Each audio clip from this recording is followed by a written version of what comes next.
Ito lang. Ito ang tagalay guys. Galay ang aming ulam guys. Ano sa Tagalog? Talbos ng kamote. Ay hindi lang talbos yan. Dahon lahat na, di ba? Pati tangkay. Talbos ng kamuti guys with kangkong. Ah. Ayan. Tapos inano lang niya yung pinakuluan. Nilagyan ng suka, asin, kamatis, sibuyas. Pero maraming sabaw guys. At saka ano yan sa inyo guys? Gabi. Sa amin lutya. Sa kanila istaring. Basta kung anong tawag yan, basta makain. Kahit anong tawag na. Charap!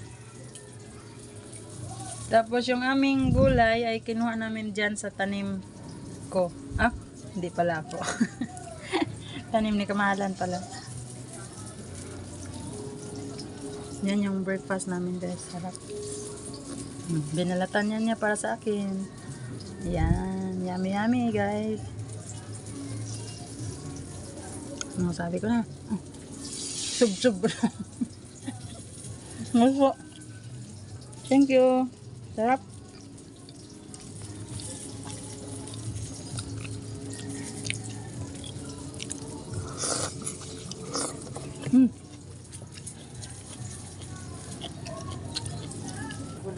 Dito yung galing guys. O yung ginulay namin guys.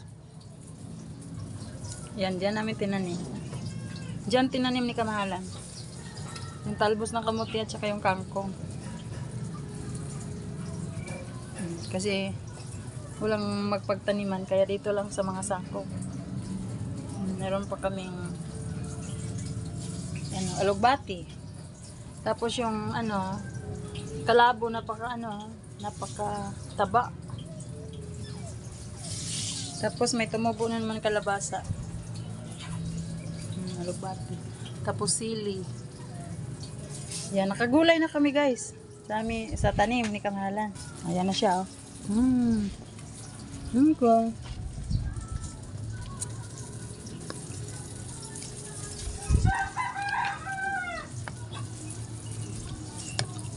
Ako na sila, pero ito na to. Hindi na nila ito. Basta. Sarap ng galay guys.